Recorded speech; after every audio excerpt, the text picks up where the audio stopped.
How does Bitcoin fix our diet?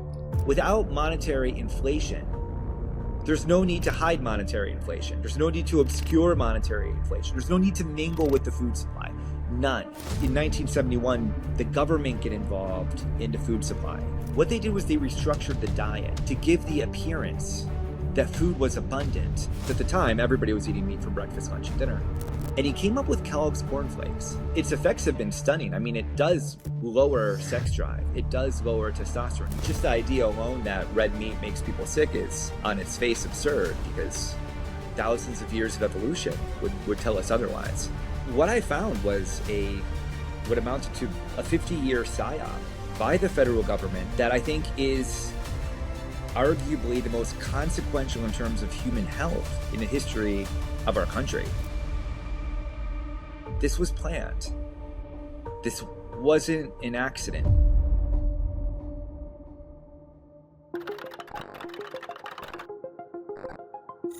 What is real? How do you define real? You can't jump into cash. Cash is trash. What do? You get out. Matthew Lysiak is a nationally recognized journalist, an author of Newtown, An American Tragedy, and Drudge Revolution, along with hundreds of magazine and newspaper articles. Lysiak is played by actor Jim Sturgis in Home Before Dark, which was renewed for a second season by Apple Streaming Plus.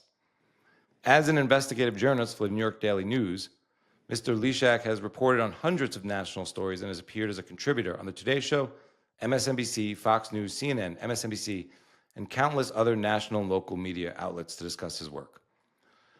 Matthew is also a co-author of the best-selling series Hild Cracks the Case, and of the young adult memoir of teen scientist Jack Andraka, Breakthrough: How Our Teen Innovator is Changing the World. Voted Best STEM Book of 2017 by the National Science Teachers Association. Matthew's work has also appeared in the New York Times, Newsweek, the New York Sun, AM New York, and The Guardian. Mr. Lysiak lives in Patagonia, Arizona with his wife and 4 daughters. Matthew, welcome to the Bitcoin Matrix podcast. How are you? Thank you. That was a long intro, man. You're hyped. I appreciate it.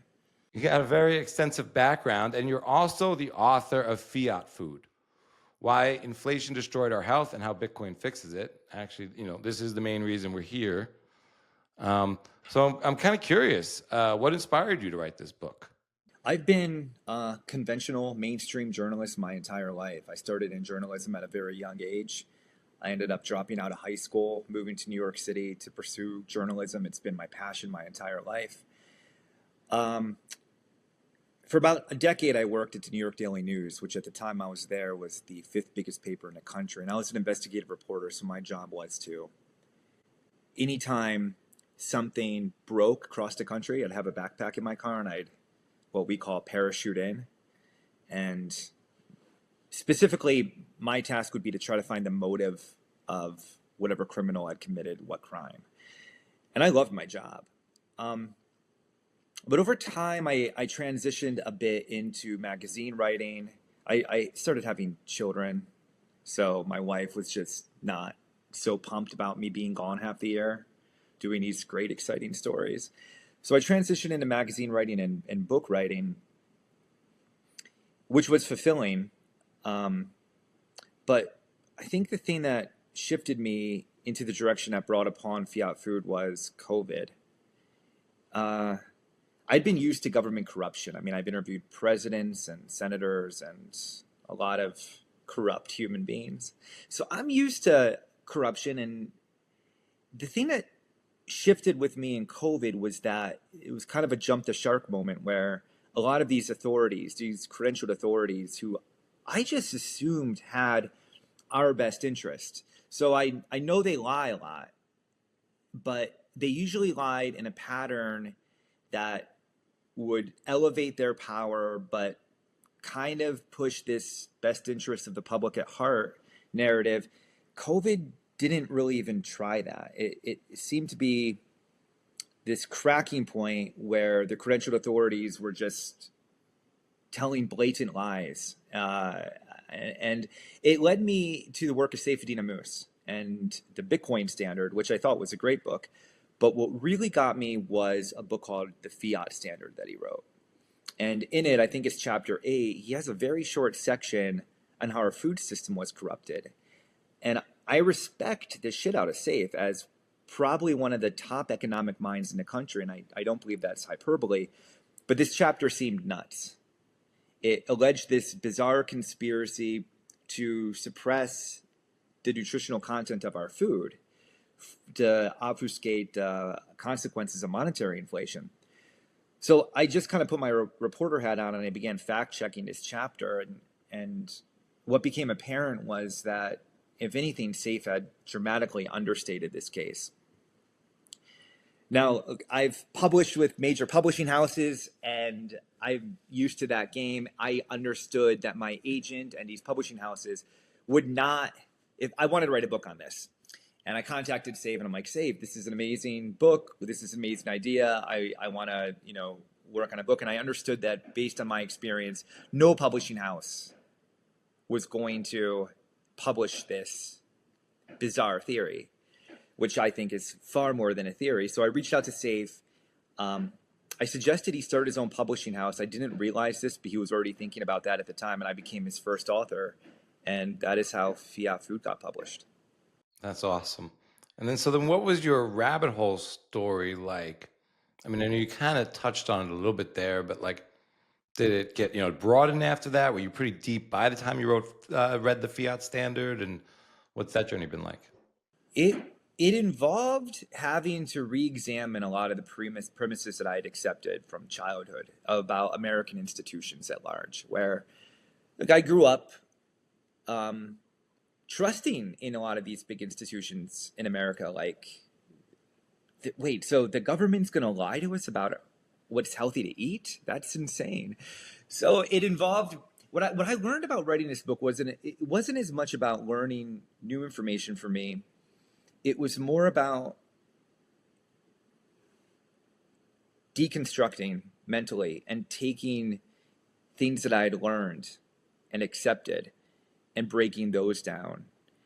And what I found was what amounted to a 50-year psyop by the federal government that I think is arguably the most consequential in terms of human health in the history of our country. When you look at how health has shifted from 1971 to today. And another thing that was really hard for me to kind of wrap my mind around was that this was planned. This wasn't an accident. This wasn't something that just occurred like a weather event. This was a formulated plan. Not that authorities wanted people to become sick, but a willful push to completely shift and alter our food supply, beginning in 1971, to hide the consequences of inflation. And I think if you go to any Walmart in the country and look around, look at the line, you'll see the effects all around us today. Yeah, for sure. So why or who is Gina Monstachio, and why was this book dedicated to her? Oh, that was my mother. And when I was going through I grew up in the 90s, so my mom and my dad followed the dietary food guidelines. And at that time, it was the food pyramid, which told us to substitute our real fats, like lard and tallow, for seed oils and these chemical monstrosities, and to shift from meat to having 8 to 11 servings of grains a day, which in reality is a recipe for metabolic destruction. So when I was growing up, my mom didn't question this. My mom was a very smart woman, but she, under no pretense, thought that the government was lying about what we should eat. And she adhered to this diet, and she had us adhere to this diet. And I ended up getting cancer when I was a teenager, and I was overweight. I attribute it largely to my diet. And she died a few years ago from a heart-related disease that I believe was 99% attributable to diet. So I thought dedicating the book to her would be, this is the first time anybody's actually ever asked me that. You took me off guard there. Would be appropriate.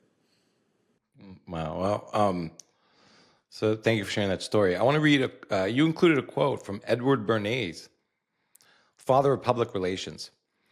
The conscious and intelligent manipulation of the organized habits and opinions of the masses is an important element in democratic society. Those who manipulate this unseen mechanism of society constitute an invisible government, which is the true ruling power of our country. We are governed, our minds are molded, our tastes formed, our ideas suggested, largely by men we have never heard of. In almost every act of our daily lives, whether in the sphere of politics or business, in our social conduct or our ethical thinking, we are dominated by the relatively small number of persons who understand the mental processes and social patterns of the masses. It is they who pull the wires which control the public mind. Again, Edward Bernays, father of public relations. I love how they call him the father of public relations. I mean, I guess he did work for companies, but it's sort of a masterful whitewashing of the reputation there, in my opinion. His uncle was Freud? Yes. And I don't think a lot of people know this. I don't know if you know this, but like Mark Bernays, I don't know if that's his son or his nephew, was the founding CEO of Netflix. I had no idea about this. So I find that fascinating. And if you think about sort of, I think Netflix's role in society, I think that's just extra interesting there. Who is Ancel Keys? Ancel Keys was arguably one of the most influential, if not the most influential people in public health. He was a nutritionist. Well, actually, no, he was not a nutritionist. He became a nutritionist. His background was in studying eels. He a lot of your audience, I'm sure, has heard of the diet heart hypothesis. This was Ancel Keys' baby, and this was the idea that saturated fat, like the cholesterol found in it, clogged arteries, which caused heart issues. And many decades ago, when Dwight Eisenhower had a heart attack, there was a real moment in America where everybody was trying to figure out why these heart attacks were happening. I mean, if it can happen to the president of the United States, people would say it could happen to anybody. And there was a lot of theories at the time. Some people thought it was sugar. We were eating far more sugar than we had in the past. Some people thought it was like a type A personality. People were very stressed out. And Ancel Keys came along and said it was our consumption of meat. He had this hypothesis. He was never actually able to prove this hypothesis. What he did was use observational studies. And I don't want to get too in the weeds on observational studies, but in short, observational studies as opposed to clinical double-blind research it can't establish a causal relationship. It can only establish association. So for instance, if I take a poll of 10 people who've had cancer and I discover that 9 of them have had milk at some point, my observational study could say milk linked to cancer. And most of the public will never read the whole story or go into the data that backs it. And it's kind of something I've learned too in researching this book was that a lot of these nutrition studies that masquerade as science are really just marketing. Because if you're making an observational study, you could arrange the data to almost say anything. And Ancel Keys was very, very good at this. But he pushed this theory that meat, which we've had for thousands of years, is the cause of this new rash of heart ailments. But it was only observational studies until finally, I think it was in 1967, he got a pretty big grant from the government to prove it through a clinical research study called the Minnesota Coronary Survey, which would be a 4-year study in 1967 that would test thousands of patients. And in this study, you could actually control the variables. Whereas the food coming in and out of what I believe were nursing homes and mental institutions. So everything could be controlled as far as diet. And, 4 years later, the results were never released of this study. Fast forward, I think it was 2016, the New York Times reporter asked whatever happened to the Minnesota Coronary Survey? And he did a little digging and was able to find these boxes of the data of this study in the house of one of the researchers who had passed, but his son had inherited the house. And what they found was rather shocking. It turned out that there was a higher relationship between low cholesterol and poorer health outcomes, and higher cholesterol and better health outcomes. So it was actually the exact reverse of what Ancel Keys had theorized. And a really great science journalist named Gary Taubes asked the researcher, why didn't you ever release this study? And his answer was very telling. He said, it wasn't that there was anything wrong with this study. It's just we were so disappointed in the results. And so your audience can just kind of understand how powerful this was. This happened in 1971.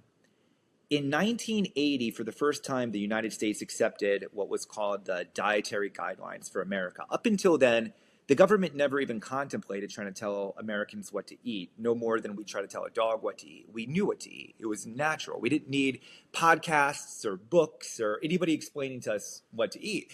But in 1980, we began telling people to eat less meat and more grains. And this shifted again in 1992 with the dietary food pyramid when they began giving exact portions.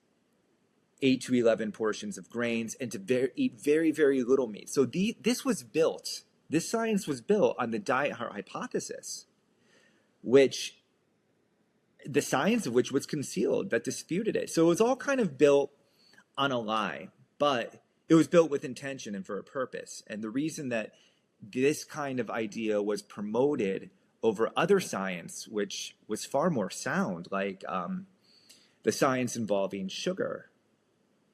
The research involving the link between sugar and poor health outcomes was tremendous. The idea that, just the idea alone that red meat makes people sick is on its face absurd, because thousands of years of evolution would tell us otherwise. So Ancel Keys was really a government propagandist. He was well funded. He also took bribes from the sugar industry to dispute any science that said sugar was bad for you. He was a bad player in this saga for sure. Yeah, I remember going into, a pizzeria in the early 90s, and you would see the food pyramid indicating that from a slice of pizza you get everything you need. If there's tomato in the tomato sauce, so you got your vegetables there, and you can get maybe pineapple on it, and you can get a slice of ham and all the bread you should need for the day. And I remember how much that influenced my thinking. How you just, even just if you just don't even question it and just use that as a frame of reference in life, without trying to, critically think about everything that you come across. Like, I got to challenge this when I'm 13 years old or 14 years old or 15 years old, and what the government says to me. Should sugar be banned? You're asking the wrong person there. I'm a libertarian, so I'm like very libertarian. So I very much think people should have options, but I do think a fraud's being committed, and I do think that people should have access to the true information, and that has been hidden and concealed from them for decades. So I think it comes down to an issue of informed consent, which people don't have today. But no, we can't ban sugar. Who is William Banting? Banting was, I might get the date wrong. I think it was the 1800s. He was a coroner. He worked at a funeral home and was extremely obese. And he had a lot of money. He was pretty well known. This is in London in the 1800s. And he was trying to figure out a way to lose weight, because back then, not everybody was fat like today. So back then, when you were a big guy, people would laugh at you. Like, it was kind of an absurdity. And he went on a mission talking to the highest medical minds he could on how to lose weight, and they gave him various, ideas. Well, he stumbled across a French scientist who told him to reduce carbs. And he did. He reduced He talks about it. He wrote a book about this where he stopped eating potatoes and bread, and he still drank a lot of liquor. He still included that in his diet, but the weight just dropped, and he had a lot of meat. He became an overnight celebrity of the time, and his work became well known and followed for centuries. And it's interesting because the information on how to lose weight and how to be healthier has been out there for hundreds of years.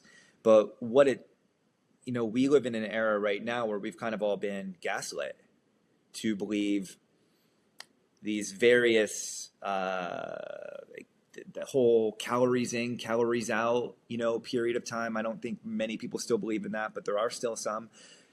When I was growing up, it was all about calories, but the truth was always, eat real foods, primarily meat. Right. Lots of fads when we were growing up. We're probably from a similar era, but all the 80s and 90s, Richard Simmons and all these sort of fads. But who is Robert Atkins? Hey, Bitcoiners, I'm heading to Bitcoin 2025 in Las Vegas from May 27 to May 29th, and you need to be there. This isn't just another conference. It's the ultimate Bitcoin party. Grab your ticket now using promo code MATRIX or at the link in the description. See you in Vegas, freaks. Let's make this one legendary.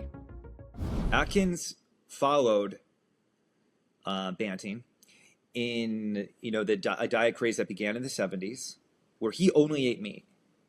And it first became known as the Vogue diet because the first article and media exposure he got was in Vogue. He was again an overweight doctor, and he had a lot of overweight patients, and he remarked that he looked twice his age and he didn't have energy and he just felt terrible. And he read about a study commissioned by the Army about a low carb diet, and he tried eating nothing but meat, primarily meat. His weight came off, his energy accelerated, and then because he was a doctor, he was able to try this diet out on a lot of his patients. And he had overwhelming success. So it started an entire craze. But because it didn't fit the narrative that was being pushed, he was also discredited to the point where they lied about his death. When he actually died, he slipped on ice, but the news spread that he died of a heart attack, which just wasn't true. So he was another one, like Banting, who realized that just eat mainly meat and don't eat a lot of shit. And it's pretty common sense in a lot of ways. Like, basically that, like, your great-great-grandmother was right. And the natural foods, mainly animal-based, that they revolved their diets around were the key to health. Well, so speaking of sort of the keys to health, or maybe the keys to bad health, what is the story of Crisco? I found this really interesting for me because I didn't understand when I got into this book the extent of how a lot of these seed oils corrupted our health. Crisco was something that came out of Procter & Gamble, which after the Industrial Revolution didn't have a way to get rid of its cottonseed waste. So they had all this cottonseed waste that they had used as a lubricant at times for the Industrial Revolution that no longer, and then people aren't getting candles anymore too. So they tried to get people to eat it. And one of the interesting things that I found was that up until the mid-1900s, people just ate food. And this was a really revolutionary turn because it was this and oleomargarine were the first times that corporations tried pushing things on people to eat that was not food. This isn't food. Like, Crisco's not food. Margarine's not food, as we considered food for thousands of years as humans. But through a very sophisticated marketing campaign,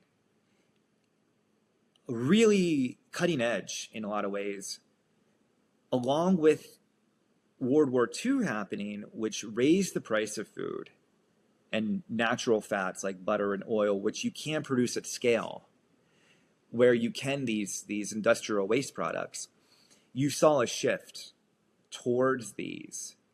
You have all these factors, though. you have science constantly in terms of Ancel Keys pre-1971. You had a lot of false science that was being pushed out as really public relations for a lot of these corporations. You had the Seventh-day Adventist Church, which had become very powerful, pushing a grain-based diet. And you had these corporations who always knew that they got more profit from plant-based foods than meat because you could produce it at scale. But still, in 1971, the American public ate on average 155 pounds of meat a year. Like, they were still eating meat. So they were pushing all these directions. They were still eating meat. But something happened, particularly on August 15th, 1971, that shifted this trajectory. And that was when Richard Nixon decoupled from gold. So up until that point, the American public could no longer exchange their promissory notes for gold, but foreign banks could. And that put a real restraint on the government's ability to inflate the currency. But what happened with Nixon was he realized when he got into office that the country was committing a bit of a fraud. We did not have the gold reserves in our treasury to pay off a decent fraction of all these outstanding paper promissory notes that were around the world. So all it would have taken were a few banks at the same time, foreign nations at the same time, to try to redeem these notes to expose this as a fraud. So he just severed that connection. And I went back and I recovered quite a bit of FOIA requests that came out that showed that they were highly concerned about the rising cost of food that would result from the decoupling.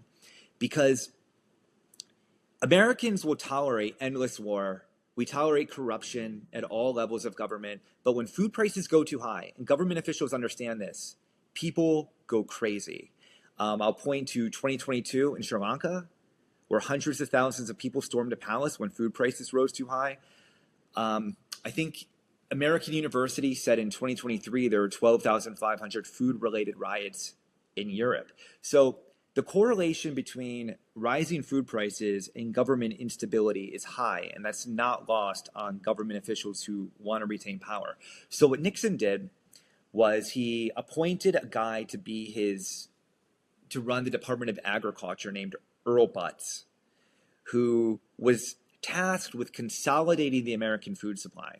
So he wanted to get rid of little farmers and just have these giant farmers, these corporate conglomerates that would have corn spanning across the globe or the nation. And there was, at the same time, it's going to be kind of hard for a lot of your listeners to understand where they were. There was a real concern about overpopulation. Like right now it's the opposite, right? Right now people's fertility rates are shooting up. But at the time, there was a real societal narrative that we were growing too fast as a world population, and this was going to lead to mass starvation. And that meat was a culprit of this because it was so resource intensive that we were going to end up basically cannibalizing ourselves. And you could look back at some of the articles that came out in the 70s and the 80s, and they would talk about, by 1984, 8 million people would die of starvation. By 1992, they keep changing the goalposts, but it's always the same narrative. So that was going on, and the government, though, understood. Earl Butz had a quote where he said, the average housewife buys a sofa maybe once every 10 years. They don't notice the price going up. But they go to the grocery store sometimes a few times a week, so they know when something goes up. And this is a big deal. So instead of just coming clean to the American public and saying, look, we're printing more dollars, so we no longer have a dollar attached to gold, so we have this money machine, and we're just going to keep printing out the dollars, and that food is going to go up in price.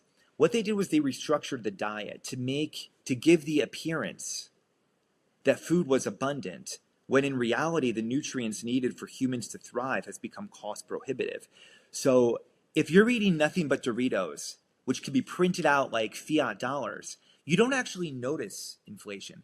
I have 4 daughters. I can feed them all very affordably with 6 boxes of cereal in a day.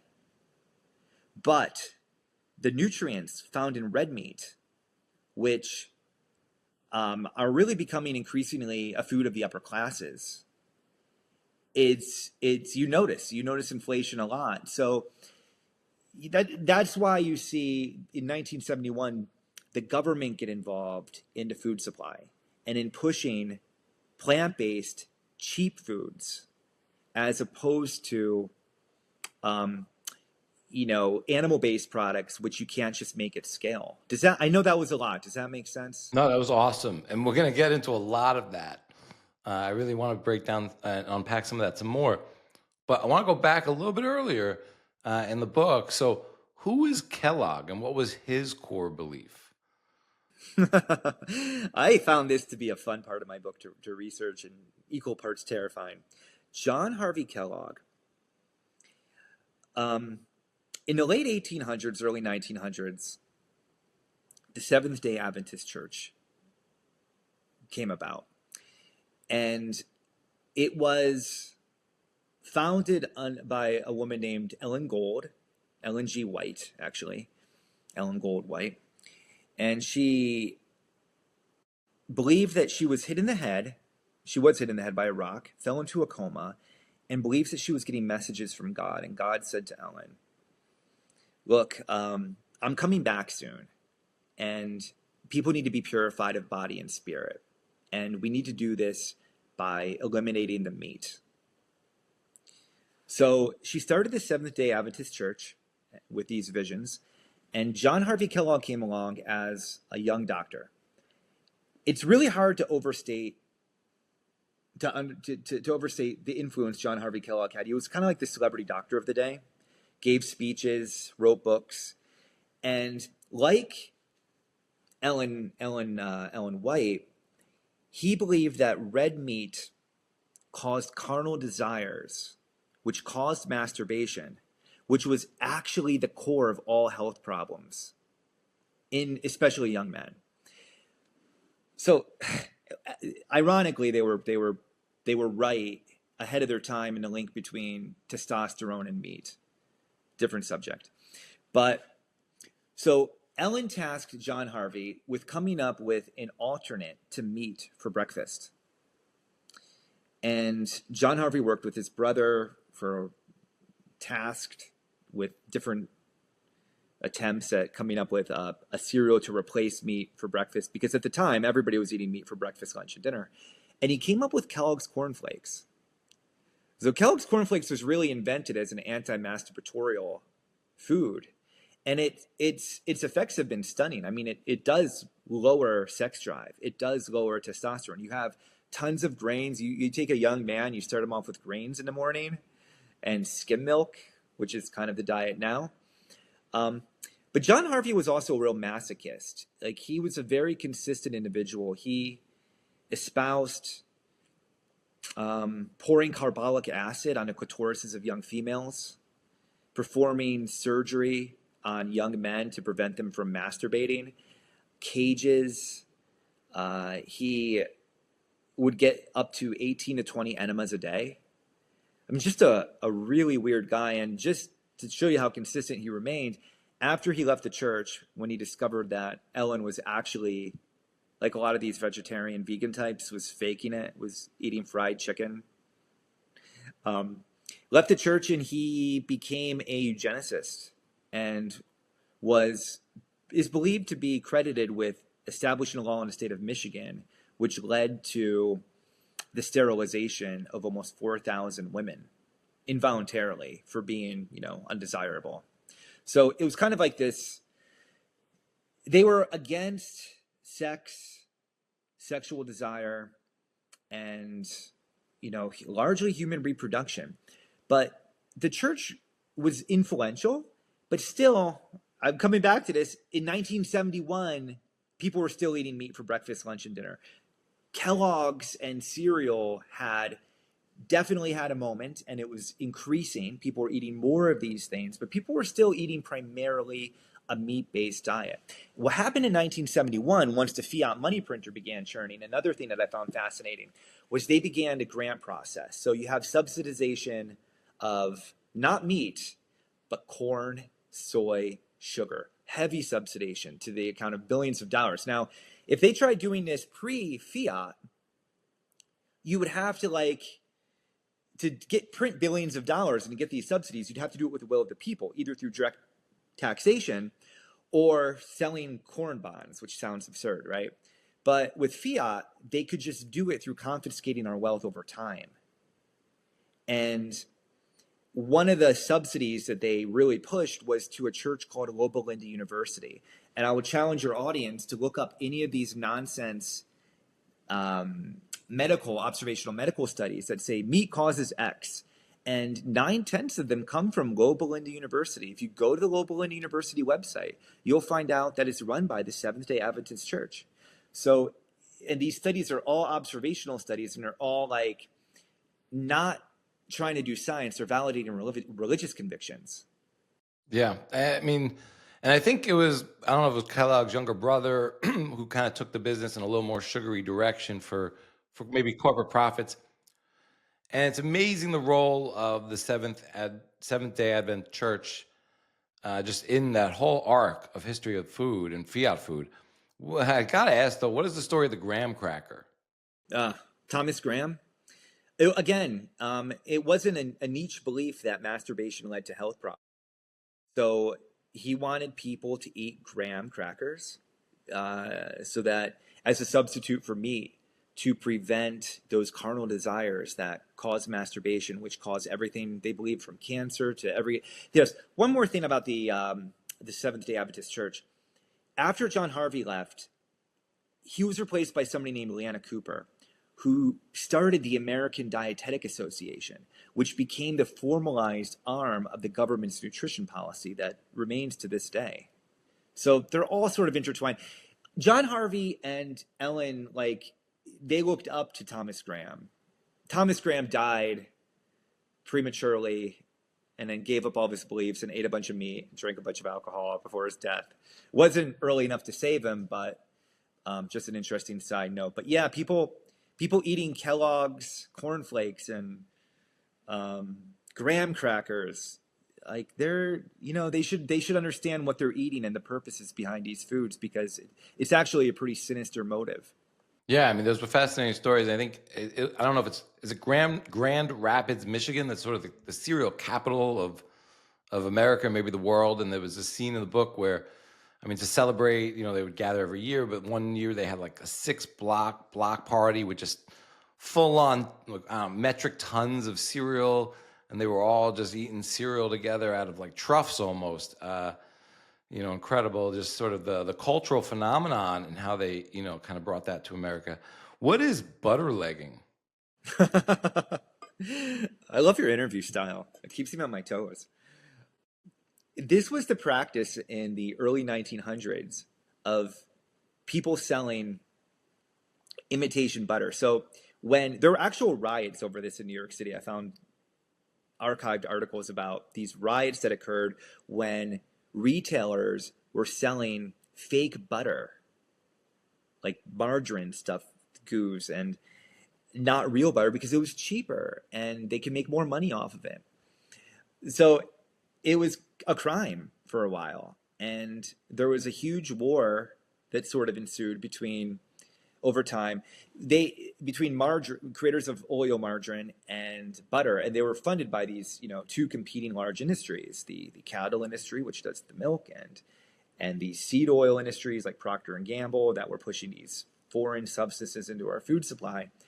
And it was hard to compete for the average person to know what was right and what was wrong, because you had nutrition science pre-1970 largely dominated by something called the Nutrition Foundation, which was quoted often in media publications, but was really just a proxy for corporate interest. It was like Heinz. It was like 22 major industries put money into something called the Nutrition Foundation. And it was confusing to figure out what was real and what wasn't, like what science, unless you were really going through these studies. For an average housewife trying to feed her family, it was a very difficult enterprise. But when World War II happened, you saw a shift towards these fake foods just because they were cheaper. And people were struggling with finances, and that shift never really ended. It only accelerated to modern days, where now it's hard to go into a grocery store and find any food that doesn't have seed oils in it or these very cheap substitutes of food. Right. Yeah. I mean, I can't believe, and you noted this in the book, that in the 1940s, it was like a tax levied on yellow colored margarine. So the margarine would ship as white, and people would apply a yellow dye that came in a pill with the margarine. I mean, it just sounds kind of gross, but they wanted the yellow margarine, not the white margarine. I mean, but that they would subject themselves to this. What is the Phillips curve? So your audience is primarily into finance. Is that correct? I mean, I think they're rabid Bitcoiners. I'd just say they're truth seekers. Maybe they see the world through the lens of Bitcoin, or that's what we're trying to do. They know all about John Maynard Keynes. Yes, I would stipulate that to a large extent. Well, dude, I gotta tell you, I think I mentioned offline that I never graduated high school, but I've always had affinity for economics. And when I was a teenager, I bought Samuelson's book on economics, which is all about Keynesianism. And I remember thinking, God, I've always been good with money. I felt like I understood this stuff, but I'm kind of an idiot. I don't understand any of this. And when I began this book, I began a deeper dive into Keynes and these conventional textbooks that teach economics in university today. And then I understood that these people are dumb. Like, I actually was confused because I didn't understand it, but it's nonsensical. And Keynes's theories were complete nonsense. And I mean, I think they were, I mean, just to be brutally honest, I think they're childlike and dumb. But written in such a way to confuse people who are trying to understand it. And then what a lot of people like myself ended up doing was saying, oh gosh, I don't have the credentials to understand this. I just must not be smart enough. The Phillips curve I always found this interesting because there's nothing that Keynes ever says about economics that can be validated in reality, testable, right? So the Phillips curve, the one thing that he held on to for a while and that Keynesian advocates hung on to, which said there was this relationship between unemployment and inflation. When one went up, the other went down. When one went down, the other went up. And it's a law of economics, like the sun rising. Within the 1970s happens, and clearly, they're both rising. Inflation is rising, and unemployment is rising. How can this be true? And I remember under congressional testimony, I think the department, the Treasury head was asked this question. We've all been taught the Phillips curve. What's going on? Why are inflation rising? This violates the law of Keynes, who's a god. And he said, well, we just don't really understand the laws anymore. Like they're just not working. Nobody re-examined the premises of Keynes. I mean, we all just acted like this was something went wrong. And then you begin to, when you look at like mainstream monetary policy, you understand that it's all just a justification for money printing. And like if you read Rothbard's the history of monetary policy, which is fascinating, it's a complicated book, but simply put, it's this constant give and take between people, governments, and authorities trying to separate money from gold and trying to find ways to separate it from anything tangible so that they can basically have what our ruling authorities in the banking cartel has now through the fiat money printer, which is the most powerful weapon in the history of mankind, because under fiat, you don't own your money. You don't own that $10 bill in your pocket. If there's a unelected cabal of bankers who get to decide how much they're printing, when, where, and how, they do. And since Bretton Woods in 1944, it's not just the American productive labor, which is weaponized through fiat, it's the entire world's. Everyone who uses the dollar. So they can weaponize the entire productive labor. And it's no coincidence that's how we can be at war all this time, that we can just fund all these things. And And Keynes was the root of that. Keynes was weaponized. His theories were elevated and weaponized as justification for authorities confiscating the wealth through inflation of the public. And he would talk about this. He understood this. He was also a pedophile, but that's a different show. Fair enough. I want to quote a little bit from the book, so I think this was really notable. So first, you mentioned that it's really interesting how Nixon went from like a capitalist to a Keynesian in economics. And I don't remember who it was, but someone maybe in his inside circle said to a reporter that, basically the philosophy of Nixon's Republican Party was in favor of a balanced budget, commenting that the president embracing the Keynes doctrine of expansionist public spending and a deficit budget was like a Christian saying, all things considered, I think Muslim was right. He added that President Coolidge would turn over in his grave. You also pulled out a quote from John Maynard Keynes that he wrote in The Economic Consequences of the Peace. This is what Keynes wrote in his own words, I guess. Lenin is said to have declared that the best way to destroy the capitalist system was to debauch the currency. By a continuing process of inflation, governments can confiscate, secretly and unobserved, an important part of the wealth of their citizens. By this method, they not only confiscate, but they confiscate arbitrarily, and while the process impoverishes many, it actually enriches some. The sight of this arbitrary rearrangement of riches strikes not only at security, but at confidence in the equity of the existing distribution of wealth. As the inflation proceeds and the real value of the currency fluctuates wildly from month to month, all permanent relations between debtors and creditors, which form the ultimate foundation of capitalism, become so utterly disordered as to be almost meaningless, and the process of wealth getting degenerates into a gamble and a lottery. Lenin was certainly right. There is no subtler, no surer means of overturning the existing basis of society than to debauch the currency.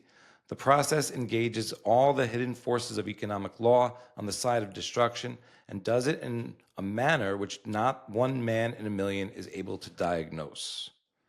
I think it was Lenin went on to say, the way to crush the bourgeoisie is to grind them between the millstones of taxation and inflation. Vladimir Lenin, mass murderer, who is responsible for the death of millions, owner of 9 Rolls Royces. That was nice for him. When was the first Earth Day? And kind of what was that about? I was talking earlier about the early 1970s and late 1960s when there was this push for depopulation and population control out of fear that we were going to run out of resources. It was always nonsensical, but at the time, I think people legitimately believed this. A few books came out. Silent Spring came out, which I think was a really overall good book, but it raised a lot of hysteria. And The Population Bomb by one of history's biggest morons, a guy named Ehrlich, who began prophesizing all these doomsday predictions that were going to come true if we didn't scale back population. And he lived this example. I mean, I think he had one kid and then snipped himself so he couldn't have any more.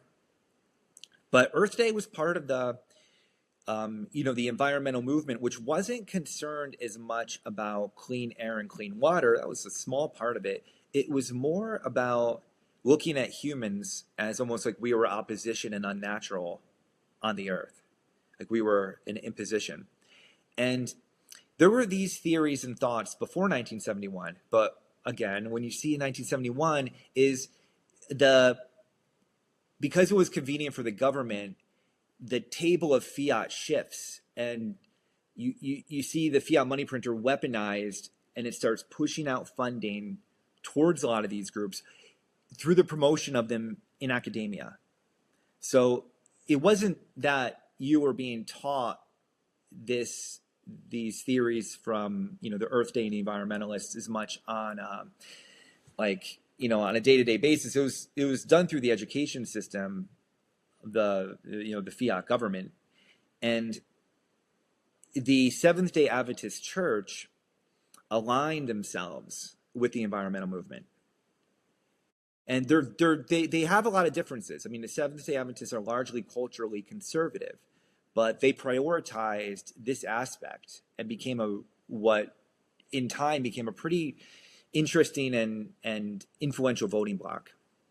Sure. And then what is the Philosopher's Stone? The Philosopher's Stone. For, I think, thousands of years, at least hundreds of years, there was this legend that there was a way through alchemy where you could make normal substances into gold. And a lot of famous scientists and famous philosophers, including Sir Isaac Newton, spent lots of time trying to discover what became known as the Philosopher's Stone, which was like through magic, through alchemy, through science, finding this method that could turn, like a folder into rock or dirt into unlimited wealth. And I find it interesting how this was considered a myth and a legend, but Nixon found it in 1971 when he didn't even have to take rocks. He found something cheaper, paper. And through paper, he was able to have unlimited wealth through the productive labor of the citizens who were mandated to use that paper. Like, it's against the law for us to use another currency. Get in all kinds of trouble. When I was a reporter at the New York Daily News, I remember I covered a story in Ithaca, New York, where a small group of 30 hippies began using their own currency. Oh, the government was there. They shut them down, and they had a press conference where they called all of us out to be there when it happened. People were arrested. It was silver, little silver coins confiscated. So the Philosopher's Stone, which was thought to be mythical, has actually been discovered, and we're all living in its shadow right now. Yeah, I mean, so we're going to get into that in a little bit. So I want to read more from the book. The modern day rise in food prices being experienced globally can be attributed to many variables. However, the primary cause remains constant, the expansion of the money supply. The issue is basic arithmetic. For example, a person living in a village in which the economy is based entirely on 100 apples and with a money supply consisting of 100 paper notes to serve as a medium of exchange, all other variables being equal, could expect to be able to buy one apple at the cost of one paper note. However, if the village authority pushes a button which results in the creation of an additional 100 paper notes and pushes the notes into the economy through their own spending, creating a new total circulation of 200 paper notes, it could be reasonably expected that a villager walking into the market would see the cost of one apple marked up to 2 paper notes. If applying current societal trends, the villagers would first react with anger directed at either the shopkeep or the owner of the apple orchards for what they would perceive as greed-fueled exploitation. In reaction, the same village authority who had doubled the money supply would feign outrage at the sudden increase in apple prices. In turn, the village authority would call for increased rules, regulations, and taxes on apple orchards to keep prices affordable, especially for the apple-loving orphan children who inhabit the village. Next, price controls would be implemented, stipulating under penalty of law that all apples must be sold at their previous price of one paper note, which in turn would be followed by apple shortages. The trend continues until the villagers discover that the true culprits aren't the shopkeeper or the orchard owner, but the fiat authority who, through the printing of extra paper, has increased their own wealth at the expense of everyone else's. This same principle, only on a wider scale, is currently playing out in real time through the apples of the world economy and the button pushers of the United States fiat money printer. First, authorities increase the money supply, allowing them to spend more money to secure more power while enriching themselves and their corporate donors. Next, they exploit outrage over the subsequent rise in prices as a political tool for the purpose of enacting further legislation, regulations, and/or taxes, while framing each inevitable downturn as further justification for granting them increasing amounts of power, which can then be used to print more money. The cycle continues while the cost of food continues to rise and friends of the fiat money printer continue to grow more powerful. I mean, it's like, is meat going to become a luxury like caviar? That's kind of where we're going. And what have you seen with sort of, the growth of Dollar Generals and Dollar Trees and Family Dollar stores now? They're becoming more popular, and sadly, the lower and middle classes are increasingly having to resort to shop for groceries at these places. And as you probably know, they don't Dollar General does not have a great selection of fresh meat. They're buying processed macaroni and cheese, grains that are perverted so that they could have extremely long shelf life. And at the same time, they're being told that this is healthy. Right? They can go to Dollar General and they go into the cereal aisle and they'll see 14 different boxes of cereal that are just loaded with sugar and highly processed grains that allow shelf life to stay forever. And they'll have the American Heart Association seal of approval on it. So they don't quite understand why they're getting bigger, but they're now being told that that's actually has nothing to do with their lifestyle. It's a genetic brain disease. So they don't need to worry about that because their Medicaid is going to cover Ozempic. And the cycle continues, and you see all these interested parties profiting off of human misery and the shortening lifespans of the populace. It's like a perverse cycle. And it's sad. It's sad. I don't know if did you see Elon Musk did this tweet where he said that him and his Doge team discovered 14 magic money computers while doing the research that weren't connected to anything. They just did payments. And I couldn't help but think, like, dude, our entire economy is a magic money printer. There is nothing that the dollar is based on. It's all magic money printer.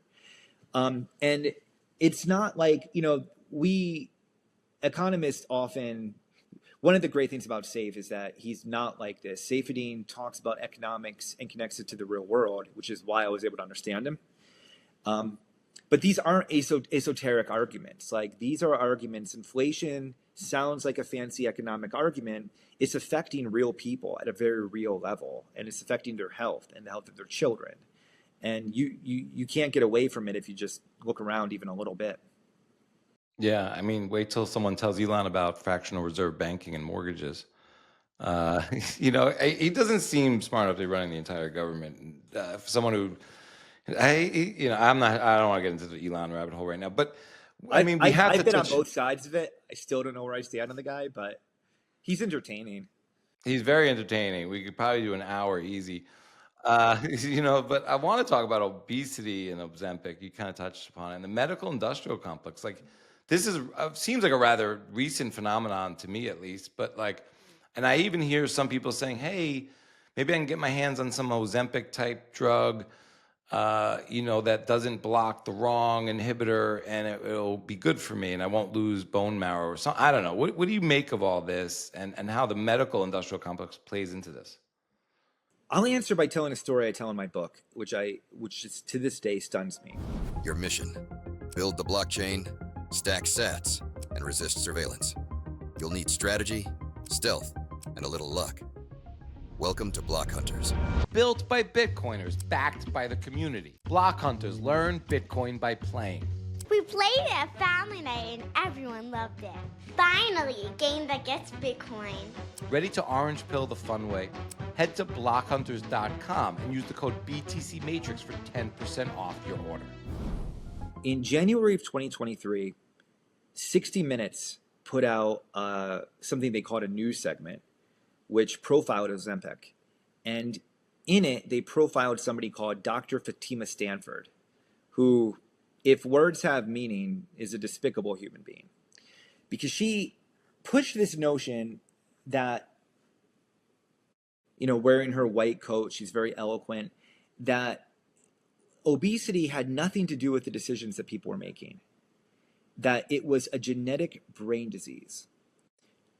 Now, the segment was sponsored by Novo Nordisk, the parent company of Ozempic, and Dr. Fatima Stanford was a paid consultant for Novo Nordisk, and the only other person who appeared on that segment to contribute any information was also Dr. Carolyn Aprovi, a paid consultant for Novo Nordisk. So it was essentially a commercial. But why I'm really hard on this Dr. Fatima Stanford, because she's been lionized in the media as like this up-and-coming, brilliant scientist, is that I don't think there's anything more heinous that a person can do than convince another person that they're not responsible for the most fundamental aspect of their own existence, which is their health. But this is a theme that you see emerging in media, which are trying to separate us from ownership over basic faculties of human nature. And that same month, January of 2023, that this segment aired, the Tufts Food Compass came out. And these are the most intelligent people in the world who study nutrition since they've been infants, these geniuses. And they rank foods in terms of to consume, to not be consumed, don't consume.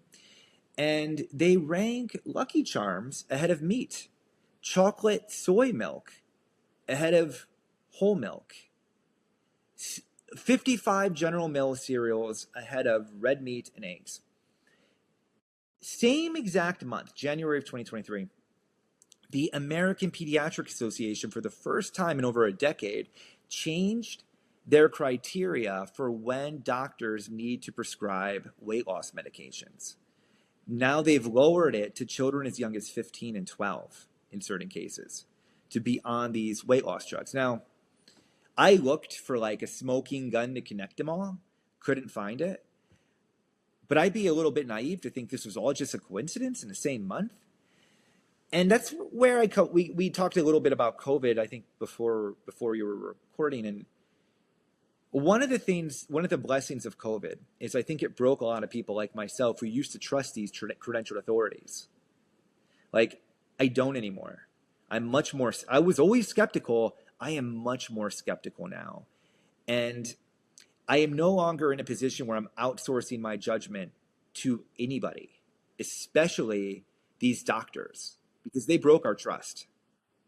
And I don't think there's any way of putting that back together. And Dr. Fatima Stanford, who after her big appearance on 60 Minutes got promoted to become part of the American Dietetic Council, which is the body that will decide what's going to be in our public school lunches for the next 5 years. She's one of the people who decide that. This woman who says there is no connection between, lifestyle and health. It's all a genetic brain disease, but we have a medication for that. It's despicable. And I mean, it borders evil in my eyes. And I don't like to make moral judgments. Maybe I do on these people, but of course she knows the truth. Of course she knows if she eats that bag of Twinkies, how you feel. We all know that feeling. Yeah, and what's really interesting, and you note it in the book, I mean, the difference between feelings, both, but how you are. So in the past, I mean, obesity was a sign of wealth and abundance. Now on a Fiat standard, it's more a sign of being poor. And what you know in the book, though, is not necessarily poor, like poverty and financially, but of health, poor health. Yeah, this was something that I didn't know. I remember thinking that people who were fat, like I was as a kid, I just ate too much. But what you learn is that you're not getting nutrients. It's a poverty of nutrients, because I wake up and I'm fortunate enough to every morning around 10 o'clock, I eat a steak and a big fat ribeye. I'm not hungry for a while. But if I were to eat grains, like, apes in the wild, they'll spend all day foraging. They have big bellies, but they're not eating meat. They're eating grains. So they have to eat all day. And I found that's how I am when I'm eating grains. I have to just keep eating. But if I get the nutrients I need, my body doesn't need it. So now when I look at an overweight person, not only do I understand and have compassion, because they've completely been psyoped. And not everybody has the lifestyle I have where I can just I'm going to research this for, 10 hours of my day. Like, they're working, they have kids. Why would they think the government's going to lie to them? But it's a poverty of nutrients. And that's expressed through their physical bodies. Right. And then maybe how do our diets compare to that of gorillas and or chimpanzees? And how does brain size fit into this? Yeah, you found there's some science that indicates the more grains and plant life you eat, the larger your belly gets at the expense of your brain. And the way it was explained to me by a scientist who studied this was they were telling me how your blood and energy kind of has to make a decision where it's going to go. And I think we've a lot of us, probably your listeners, if they're Bitcoiners and skeptical, probably fasted before. So they'll understand that there's that period during fasting where you feel like you're on crack with your mind. You're just like experiencing and seeing things more clearly. And then we also all know what it's like to take down that seventh Krispy Kreme, and you are on the sofa and you're not thinking as clearly. Everything slows down a bit. So the correlation I find, not just in science, but anecdotally in my real life, I was a strict carnivore for a while, but I've switched it up a little bit. I play a lot of, every Saturday I built a basketball court out here. I had the high school kids, they come down and we have tournaments. And what I noticed when I was on carnivore was like, I couldn't, my weight just dropped so much. So I began introducing raw milk. So I drink a half pint of raw milk every day. My weight's back up. I'm not getting thrown around by the young guys as much anymore. I'm still getting thrown around, but not as much. So that's a big notice that I've had. That's awesome. And I mean, then so like from a productivity standpoint, why is it so important that Americans, especially American kids, are healthy?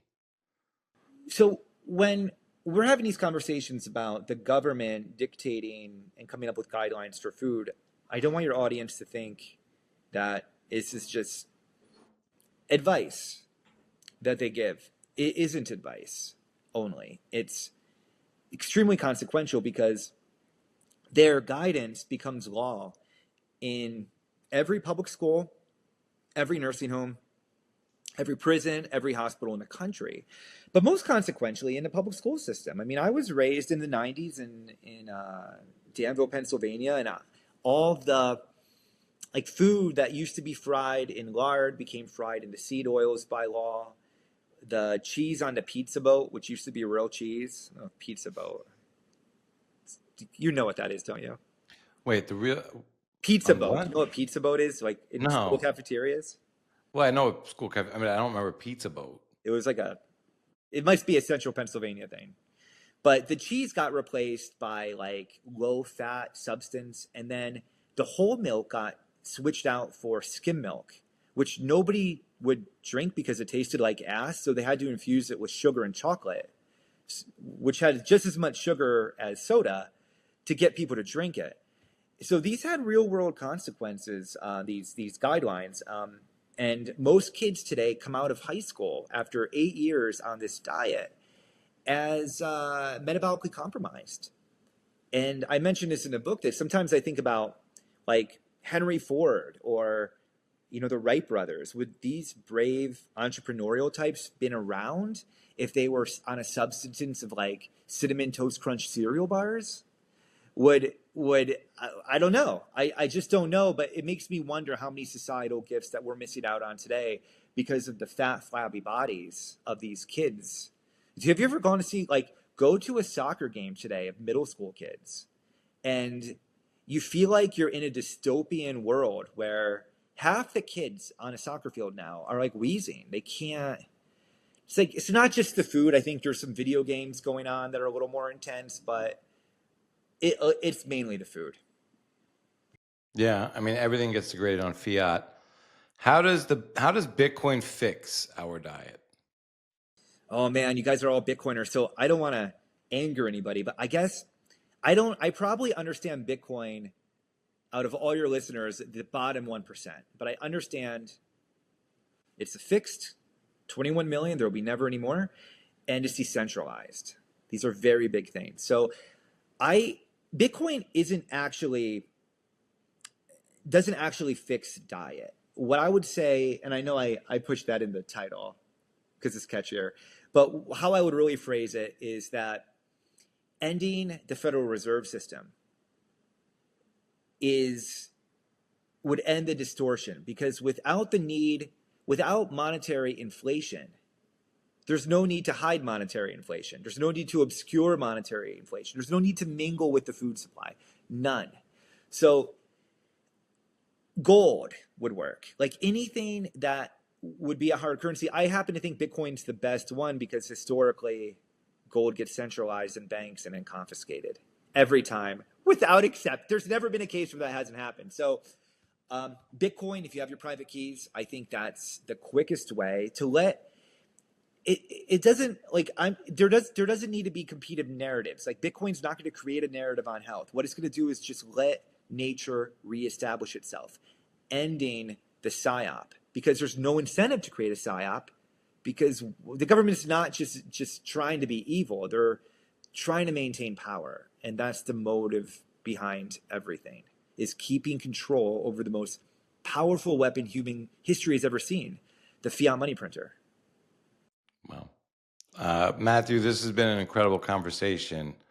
It's been really dope. I'll leave it to you for any parting words and let people know where they can find you in your work. Actually, I have one question I wanted to sneak in though, but like maybe how has Bitcoin changed you? So Saifedean Ammous talks about time preference a lot. And I used to read his work on time preference and think, oh, that's an interesting concept. But I don't know how much that applies in the real world. Well, it's applied to me now. Like Bitcoin, just having a currency that I know can't be devalued, can't be degraded. When I save every day, I dollar cost average every hour of every day some Bitcoin, and I know it can never be taken from me. And it just makes me look at time differently. I don't know how else to, I know it's not very eloquent, but I have a longer, I think about the future more. What do you maybe see for yourself in the future, or for all of us, I guess? Well, I think it's going to get worse before it gets better. I think the government, I was on a panel recently in Austin with, you mentioned Pierre Richard. I was on with him. He's a super bright guy with all these like geniuses of Bitcoin, and then I'm up there. But they were all like, "Oh man, yeah, it's gonna go, to the moon, and nothing's gonna stop it." And I have a different history, and I have a different interaction with the government as an investigative reporter for all these years. They are not going to just let this. There's going to be a fight. I promise you that there will be a fight, and I think over a long enough time horizon, Bitcoin will be fine. But I worry that short term, there will be a series of manufactured crises that might stem from some truth. And, they'll come with all kinds of excuses to try to bring it down. But we're in a very interesting time. And I know we were talking a little bit about this before we ran, but one of the things that gives me a lot of hope is the decentralized media and this podcast space. I wrote a book on Matt Drudge and the revolution the internet caused in media. And then what you saw, before Matt Drudge was 5 networks controlled the entire narrative that the country heard. And then the internet changed that. But then you saw a pushback. And suddenly the internet got controlled by 5 different, Microsoft. Everybody got put into these little free speech ghettos. But then the podcast is another breakthrough.